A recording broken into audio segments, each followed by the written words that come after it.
Gracias por estar aquí. Felicidades y agradecerle sobremanera. Yo sé que nos guardó esta entrevista y lo apreciamos mucho. No, muchísimas gracias, Fernando. Es un gusto estar en persona y en Guatemala. Sí, claro. Y reconocemos el hecho de que su presencia acá pues, es un síntoma de la importancia que se le está asignando a este proceso electoral a nivel internacional. Y muchas gracias por seguirnos y por darle a conocer al mundo lo que está sucediendo en este pequeño rincón, tan hermoso rincón de Centroamérica. Gracias a usted por la confianza. Nos encontramos, por decirlo así, en el camino, usted y yo, en un momento muy álgido, cuando trataban de dejarle fuera de la contienda electoral. Y en una anécdota que nunca voy a olvidar, al terminar la entrevista le decía yo, oiga, cuidado que yo me huelo que lo siguiente es que lo van a judicializar. Y la siguiente entrevista le decía yo, don Bernardo, ya ves, le dije, ya lo judicializaron. Y regresamos hoy. Tengo la oportunidad de estar en Guatemala con usted frente a frente y le vuelvo a decir lo mismo. Oiga, le viene más judicialización. ¿Cómo va a enfrentar eso? Mire,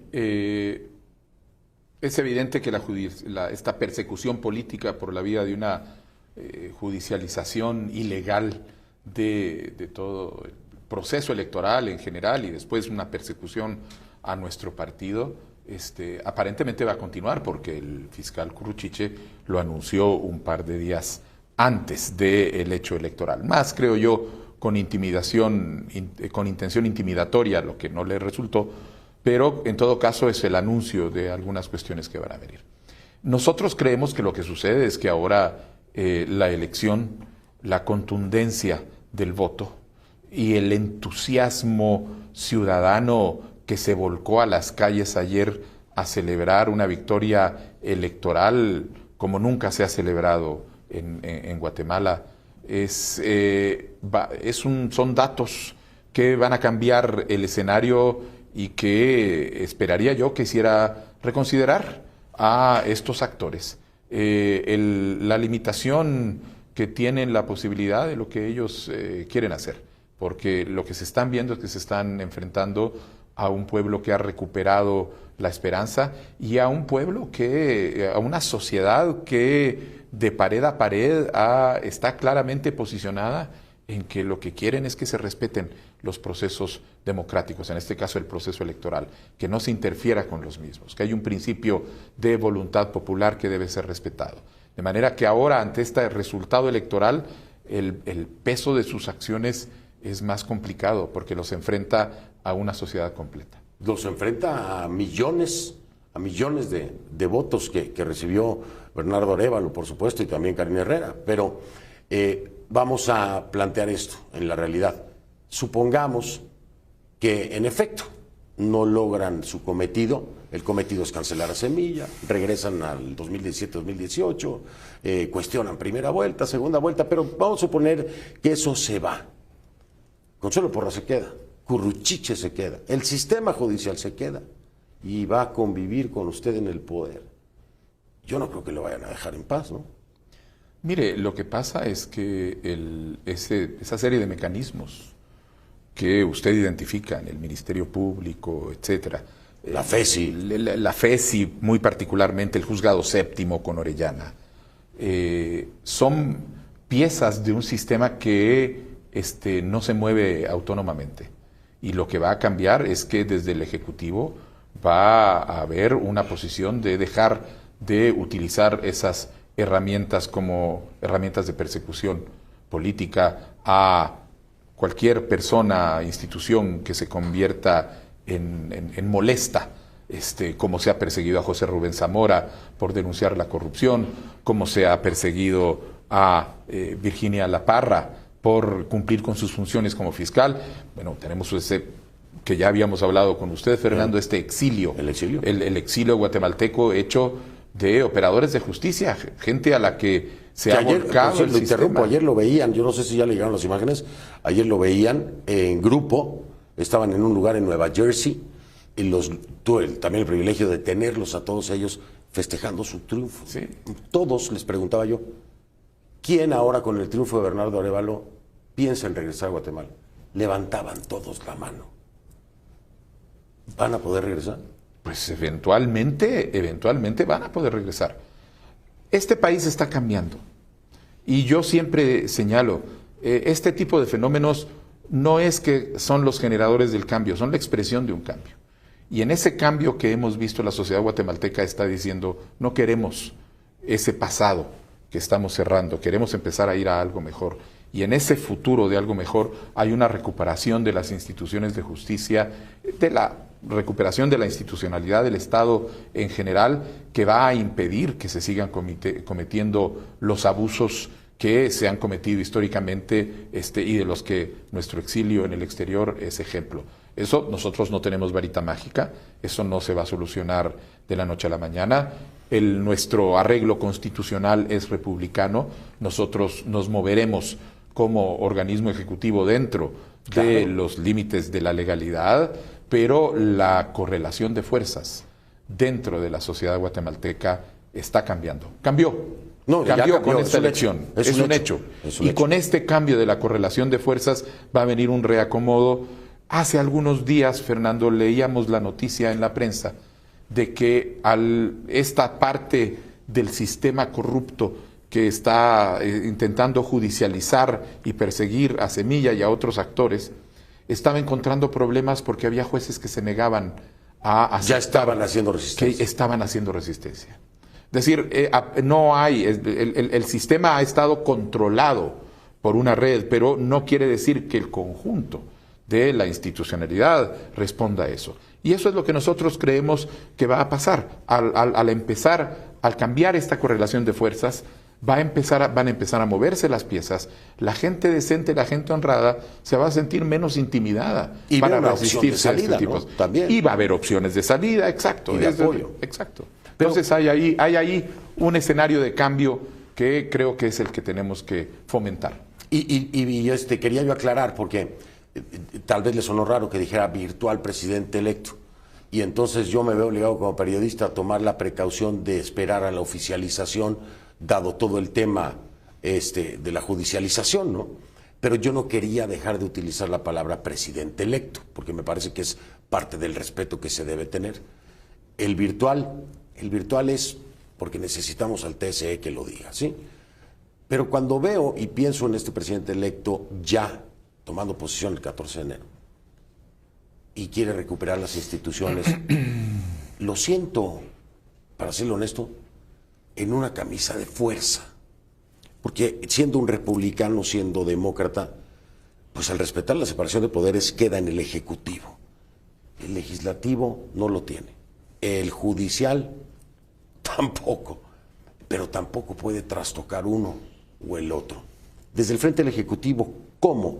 Sin romper las reglas de la Constitución y la democracia, ¿cómo lograr reformar instituciones? Ahí hay algo que nosotros hemos estado poniendo sobre la mesa muy claramente. No podemos reducir la gobernabilidad en Guatemala a la relación entre los partidos políticos y los organismos del Estado. Particularmente no en donde los partidos políticos en su gran mayoría son parte de ese sistema de cooptación corrupta que ha asaltado el Estado. De manera que si uno no piensa de otra manera, efectivamente, lo único que se ve es esa realidad de camisa de fuerza que usted señala. Pero si empezamos a meter otros elementos dentro de la fórmula, podemos encontrar a generar nuevas fórmulas de gobernabilidad. Y aquí viene la sociedad. Una sociedad que ha venido manifestándose claramente diciendo nosotros no aceptamos ya estar en ese juego de la política sucia y corrupta. Queremos empezar a tener otro tipo de relaciones, queremos empezar a participar más. Entonces hay escenarios en donde, y no estoy hablando de escenarios plebiscitarios o de grandes movilizaciones, sino de crear. Ni encuestas a mano alzada, ¿verdad? Ni encuestas a mano, no, por eso le digo, sino mecanismos de participación, donde lo que se logra es generar un ámbito de actores que participan en distintas tomas de decisiones de una manera distinta. Que era lo que me decía antes de entrar al aire, una democracia participativa donde haya momentos, no solamente en la elección, sino momentos durante el gobierno que ese electorado pueda tomar decisión junto con su gobierno, ¿no? Efectivamente, en donde se usen los mecanismos de consulta para ir generando consensos sociales y que sobre la base de esos consensos sociales se empiecen a articular las políticas públicas, ya sea vayan al legislativo, vayan al ejecutivo. De hecho, Fernando, en nuestro programa de gobierno, nosotros tenemos un programa de gobierno que está ordenado en 10 semillas. Sí, lo leí. La semilla 10, si se dio cuenta, todas las primeras 9 son las cuestiones que tenemos que resolver en términos de llevarle salud a la población, construir carreteras, dar educación. La 10ª es la del diálogo. Y donde nosotros decimos, nosotros lo que aspiramos es a, cuando terminemos este gobierno, Karina Herrera y Bernardo Arévalo quieren dejar 4 grandes pactos sociales. Un pacto nacional, gran pacto nacional sobre la educación, un gran pacto nacional sobre la salud, un gran pacto nacional sobre el medio ambiente y un gran pacto nacional sobre el desarrollo. Y trabajar estos 3 años para generar esos espacios de convergencia donde actores que hemos estado divididos porque hemos vivido en esta lógica polarizante que es precisamente lo que le conviene a los corruptos para impedir esa movilización ciudadana, fuera de combatir esa lógica polarizante con mecanismos de articulación que empiece que los actores empiecen a conocerse, a entenderse más, a tenerse confianza y a ser capaces de alcanzar grandes consensos que entonces hagan que este país tenga horizontes, estrategias de desarrollo que no sean mi programa de gobierno para estos 4 años, sino que empiecen a pensar esto es lo que deberíamos estar haciendo en 20, 30 años y después cada gobierno lo que hace es aporta su parte dentro de esa estrategia de mediano y largo plazo. Me parece increíble la idea, la entiendo siempre y cuando exista una continuidad de semilla o afín a ese proyecto país, porque si no lo hay, y usted lo sabe mejor que yo, llegan, cambian proyecto, echan para atrás lo suyo y tratan de imponer lo de ellos y nunca se avanza. Pero por eso, lo que vamos a crear, es decir, el riesgo era, nosotros, si no tenemos ese mecanismo de generación de consensos y aproximación, nosotros podemos hacer el mejor trabajo posible, como Bernardo Arévalo, Karina Herrera y el Movimiento Semilla, y dentro de 4 años, o ganamos la elección o la perdemos, y si la perdemos se pierde todo. Sí. Entonces lo que estamos haciendo es, vamos a usar un carril para construir los consensos, de manera que aunque pierda Semilla, lo que haya bases de consenso de continuidad. Es decir, ¿por qué? Claro, porque el convencimiento de otros sectores de que estos son los márgenes, esta es la cancha donde tenemos que jugar. Y dentro de eso, inclusive si no sale mi partido, si no sale otro, hay un consenso, hay un acuerdo nacional. Y eso nos permite ir entonces construyendo el desarrollo como una solución de escaleras. Yo construyo un peldaño y el que sigue construye otro peldaño. Y no lo que sucede ahora, que yo construyo algo y se tira a tierra todo. Bueno, si es que alguien construye. Si es que alguien construye. Entonces, primero habría que empezar a construírselo. Correcto, sí. correcto. Oiga, le decía pues este diálogo es enriquecedor, es un hombre preparado, pero a usted le cae otro peso más grande también, que es el legado de su padre. Es el primer presidente electo, virtual presidente electo, hijo de un presidente que además es una leyenda. Tiene una doble carga, don Bernardo, tremenda, con el electorado, con un cambio radical, un golpe de timón en el proyecto país y con el legado de su padre. ¿Cómo lo maneja? Bueno, con mucho cuidado y con mucha responsabilidad y con sentido de responsabilidad, no solo hacia el legado de mi padre, sino hacia la ciudadanía, hacia la población guatemalteca. En mi discurso, al cerrar la campaña en el Parque Central, donde se reunió mucha gente, estaba repleto. Yo dediqué unas palabras a mi padre, como no hacerlo, además el partido y toda la gente somos seguidores de esa visión. Y después de hablar y de señalarlo, les decía, les agradezco porque el nombre de mi padre me ha abierto las puertas, me ha abierto corazones, etcétera. Pero yo no soy mi padre. Yo estoy siguiendo su camino y quiero que lo sigamos todos. Pero yo no soy Juan José Arévalo, soy Bernardo Arévalo. Y mi tarea es cuidar su legado. Y a partir de esos principios que él tuvo, yo creo que los principios son plenamente vigentes, buscar con la población guatemalteca, con el pueblo, las soluciones que demanda la historia de Guatemala en este momento. Tenemos que dar un giro de timón. No podemos seguir hundidos en este pantano de la corrupción y de la incompetencia en la que hemos estado durante las últimas décadas. Oiga, yo tengo una pregunta. ¿Por qué uno, cuando hijo, pues platica muchas cosas con el papá y la admiración al padre? Yo quisiera ser un día presidente, o no sé, en algún momento habló con él. ¿Se proyectó alguna vez el hijo con su papá a este momento? ¿Lo platicaron? No, nunca, Fernando. ¿No? De hecho, a ver, cosas simpáticas. Mi padre no quería que ninguno de sus hijos se dedicara a la política. No lo quería. Porque consideraba que la política era amarga, era dura. ¿Y lo es? Y lo es. Y entonces trató de orientarnos a todos. Él quería que yo fuera geólogo. O algo realmente alejado. Va a tener que levantar muchas piedras. No, vamos a tener que picar piedras, lo estamos haciendo desde ya. Pero él no tenía una intención, ni ninguno de nosotros, ninguno de sus hijos ha tenido en algún momento la intención de seguir una carrera política. De hecho, yo decido entrar a la política partidaria cuando tenía 58 años.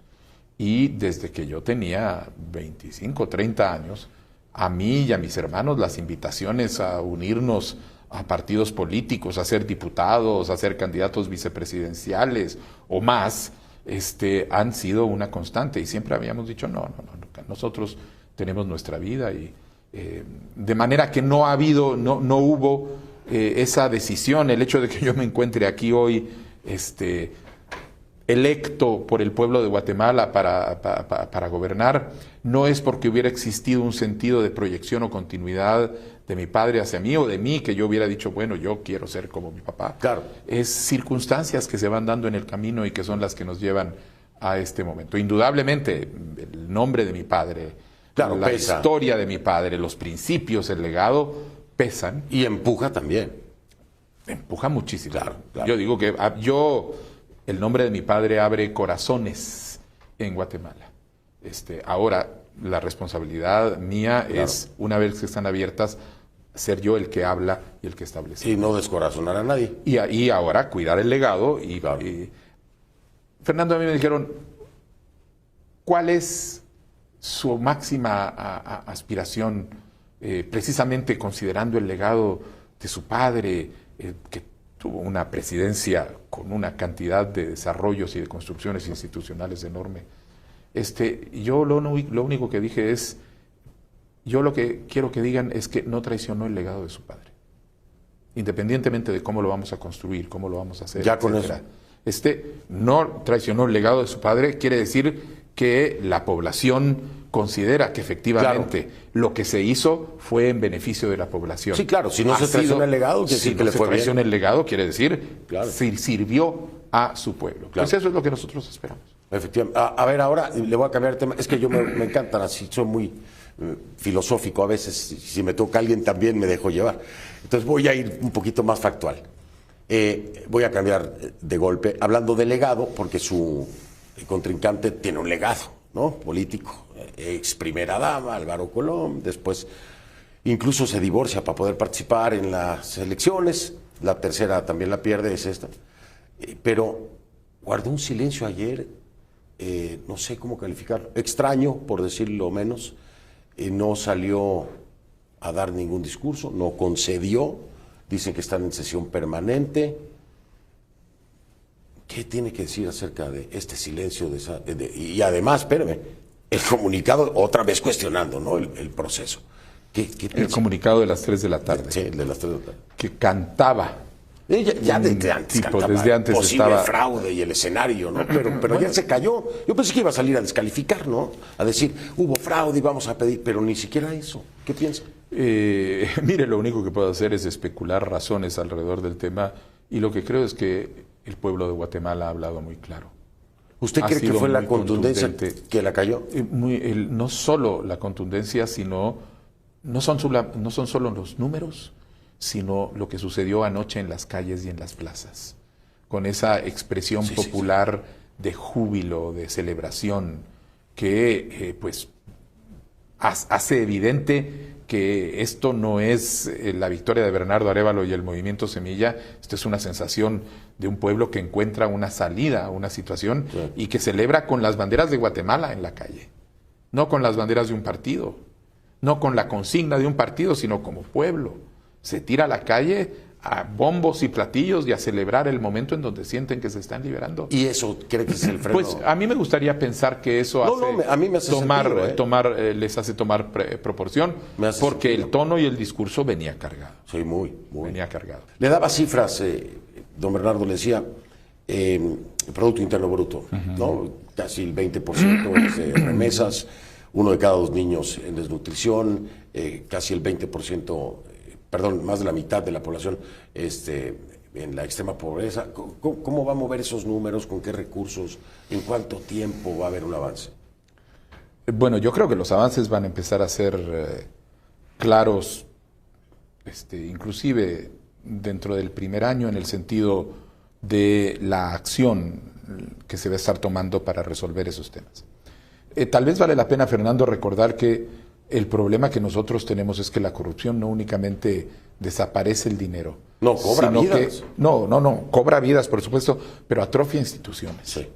Entonces, cuando hay un gobierno de corrupción profunda, como el que hemos venido teniendo nosotros, las instituciones ya no hacen lo que tienen que hacer legalmente, constitucionalmente. Entonces, no hemos tenido ministerios de salud que realmente se dedican a promover la salud, la educación no es atendida, el Ministerio de Comunicaciones no construye carreteras, y esos son todos los déficits acumulados que nosotros vamos teniendo. Lo primero es que al eliminar la corrupción de la fórmula de gobierno, se puede reconstruir las instituciones para que empiecen a funcionar nuevamente.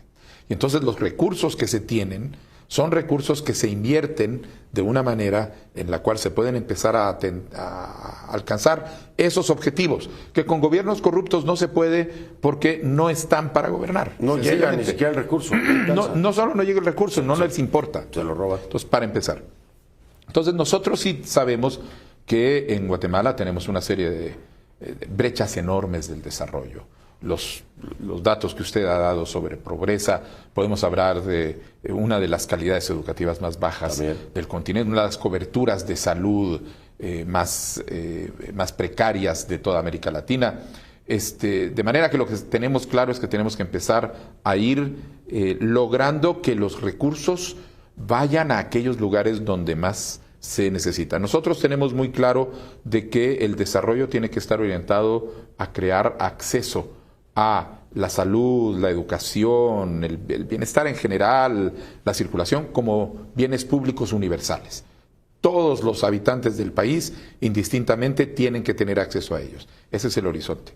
Pero para poder empezar a construir cómo llegar hasta ahí, tenemos que ir a los que están más necesitados. Los que están más necesitados hoy son las personas que han sido abandonadas históricamente por los gobiernos sucesivos, que están concentradas en las zonas donde hoy tiene mayores niveles de desnutrición.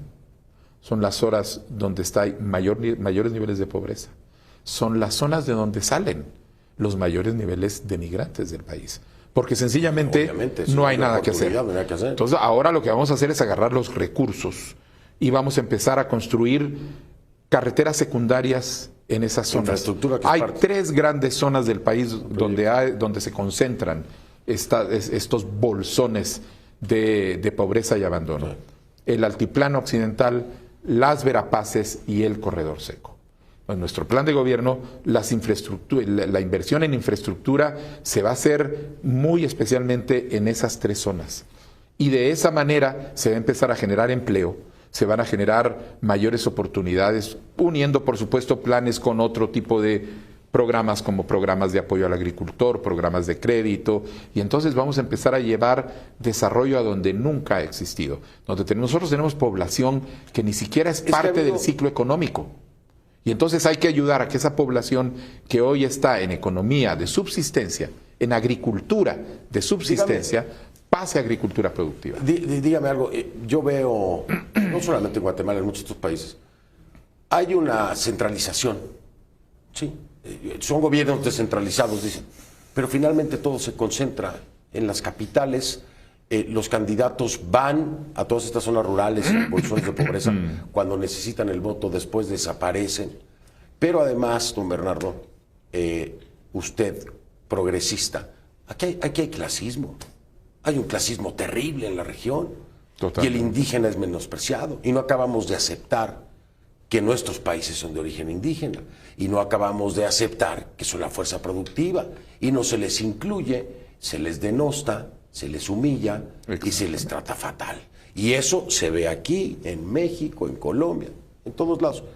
¿Cómo lograr esa conciencia y sentir o crear el orgullo de nuestro origen?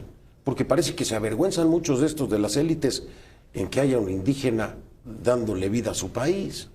Bueno, eso pasa por precisamente tener gobiernos que al ver el Ministerio de Educación no están viendo exclusivamente la oportunidad de generar mayores capacidades para lectura, escritura, matemáticas o en niveles superiores para algunas profesiones, sino que entiende que la labor del Ministerio de Educación es precisamente la de crear ciudadanos. La educación lo que tiene que hacer es la gran apuesta al futuro para construir a las personas que el país necesita. Y esto requiere un trabajo que vaya cultivando y desarrollando valores, que es lo que históricamente se ha abandonado. Sin ideologización. Sin ideologización, desde un sentido de nación. ¿Cuáles son los valores que vamos a poner nosotros sobre la mesa en términos de esta idea de nación que nosotros tenemos? Guatemala se habla de los 4 pueblos. Bueno, ¿qué quiere decir 4 pueblos cuando una nación diversa culturalmente, cuando sabemos que somos una nación? Exacto. Y que caminamos juntos? Claro. ¿Cómo la vamos a integrar? Exacto. ¿Cómo vamos a ir llevando cómo vamos a resolver todas estas desigualdades que son el resultado de procesos históricos? Exacto. Resolviéndolos de una manera que sea armónica y que nos permita avanzar hacia el futuro, librándonos de eso y no generando más conflictividad. Y ese es el reto. Hay que hacerlo desde el desarrollo, hay que hacerlo desde la educación, hay que hacerlo desde la salud. Y hay que empezar a integrar a los elementos. Nosotros, por ejemplo, estamos muy interesados. Desde ningún frente usted va a dividir clases sociales, ¿no? O sea, su narrativa no va a ser como la de Andrés Manuel López Obrador, por ejemplo, que ha dividido al país. Terriblemente. Los fifís y los... O sea, usted lo sabe, no se lo tengo... Yo sé que ahora es complicado hablar. Pero es la verdad. He dedicado antes de dedicarme a la política, un pequeño dato de biografía es que yo me dediqué los últimos 25 años de mi vida profesional precisamente a tratar de regenerar tejido social en sociedades que salen de conflictos o de crisis políticas profundas. Entendiendo que un país puede terminar con un conflicto o con una crisis, pero que si no restablece y crea un nuevo tejido social, esa sociedad se va a ver casi obligada a repetir el ciclo de conflicto más adelante. Los países que salen, nosotros, y digo porque ese es lo que como partido, y Karin y yo como binomio tenemos muy claro, es que nuestra tarea es realmente lograr que estos 4 pueblos empecemos a caminar juntos. Claro. Y no solo retóricamente, sino de manera muy concreta alrededor del desarrollo, mediante los planes económicos, mediante visiones de educación, de educación en cada uno de los temas. Y no tenemos que pensar en grandes soluciones retóricas, sino en cuestiones prácticas. ¿Cómo integramos a la sabiduría indígena de los pueblos originarios en temas médicos, que son los únicos que han estado en comunidades ante la ausencia del Estado, solucionando los problemas de salud, las comadronas, los terapeutas indígenas? ¿Cómo los integramos a un servicio de salud para que ese servicio de salud en esa comunidad sea todavía más propio? Claro, y que se puedan profesionalizar, ¿no? Y que tengan el reconocimiento por parte del Estado de que cumplen una función en prevención de la salud y en mantenimiento de la salud. Bueno, y ese tipo pueden ser pequeñas cosas, pero si las empezamos a construir una por una, bloque por bloque, vamos a ir generando no únicamente los resultados concretos, sino la conciencia de que eso puede ser realizado y que podemos empezar a trabajar en unidad. Cuando usted sea presidente y hasta el término de su mandato, ¿siempre me va a dar entrevistas, sí o no? Sí, le voy a dar entrevistas. Siempre. Sí, le voy a dar entrevistas. Digo, a ver, eso de siempre, si me las pide cada día, tampoco, ¿no? Digo, siempre en el transcurso. Sí, claro. Aunque sea tensa, aunque la cosa esté complicada. Mire, en general, yo creo fundamentalmente en la libertad de prensa. Y creo fundamentalmente en la necesidad de informar y comunicar. A veces las comunicaciones pueden ser complicadas y los temas pueden ser duros. Mientras haya respeto, todo está bien, ¿no? Pero, sí, correcto, pero pues creo que es responsabilidad de un gobernante que acepta autoridad el tener la capacidad de venir y dar explicaciones alrededor. O sea que aunque la cosa se ponga fea, a mí ya me dijo que sí me va a dar y ya quedó grabado, pero aunque la cosa se ponga fea con la prensa, usted no va a callar, a perseguir, a amedrentar, a atacar. Eso seguro, no. Eso por una cuestión de principio. Es decir, yo me he pasado mi vida considerando que los ataques a la prensa y a la libertad de expresión son uno de los principales males que tienen nuestros países. En la medida en que lo que reflejan es esas tendencias autoritarias, no me voy a poner a practicarlas yo. Ok. Queda sentado entonces. Sí, ¿no? No, bueno, pues porque luego ya ve cómo les ha ido a mis colegas por acá los últimos tiempos. Y yo siendo diputado del Congreso, totalmente no. ¿El caso de Zamora? Y yo he estado enfrente en las protestas públicas contra el gobierno y contra el aparato de justicia por el encarcelamiento de Zamora. O sea, yo no he estado de lado. No, y usted me lo dijo en el programa. Ahí he estado. Yo se lo pregunté y de frente sí. me dijo, es una persecución lo de Zamora. Me lo dijo totalmente, en el programa. Totalmente. 3 minutos. Aquí voy lo más rápido que puedo. Ministerios. ¿Va a incluir dentro de su gabinete a gente de otros partidos con el afán de crear alianzas o no? Vamos a incluir a gente de distintos sectores. No partidos. No necesariamente partidos, porque recuérdese que el problema aquí es fundamentalmente un problema en donde los partidos han sido uno de los vehículos de esta cooptación corrupta. Sí. Nosotros lo que tenemos que hacer es ampliar y ver hacia otros sectores. Estaremos invirtiendo sectores. Eso no quiere decir que no pueda haber alguien que venga de otro partido. Lo que quiere decir es que la lógica que vamos a operar no es una lógica de construcción de alianzas partidarias como tales, sino de sectores que participan alrededor de un proyecto. ¿Puede haber alguien de un partido? Puede haber. ¿Con quién sí no haría alianzas? Corruptos, autoritarios y violentos. ¿Tiene algún nombre? No, pues usted se lo sabe mejor que yo. No, de partido, no de personas. O sea, no habría una alianza con... No vamos a hacer una alianza con por ejemplo, el partido de gobierno, vamos. Ah, ok. Y lo quería que lo dijera usted. Es clarísimo. No sé. Ahí sí no. Pero además... Ahí no puede transar. Pero además, también hay que cambiar una lógica, Fernando. Y es la lógica de lo que tenemos que hacer es una alianza, digamos, de cajón. Yo me alío con este y voy junto con este a lo largo de todo el camino. Nosotros lo que tenemos que empezar a operar es en la posibilidad de agarrar y decir, en el Congreso de la República sobre todo, piezas legislativas. Esta es la Ley Nacional de Aguas. Vamos a generar consensos y alianzas para la Ley Nacional de Aguas. Vamos a generar consensos y alianzas para otra pieza de legislación. Pero pasarle iniciativas se traduce en darle éxitos y ahí es donde empiezan los bloqueos porque no le quieren dar éxitos al proyecto del opositor, que finalmente es usted para ellos. Claro, pero si usted ya viene y lo que hace es construir un proceso de diálogo en donde toda la sociedad opina alrededor de ¿Usted cree que va a poder hablar con Vamos? ¿Hablar? Siempre se puede hablar. No, dialogar. Hablar sí, dialogar. Pues no voy a estar yo en el Congreso, serán mis compañeros en el Congreso. Vamos a ver. ¿Usted cree? Vamos, no sé. Yo no creo, la verdad. No sé.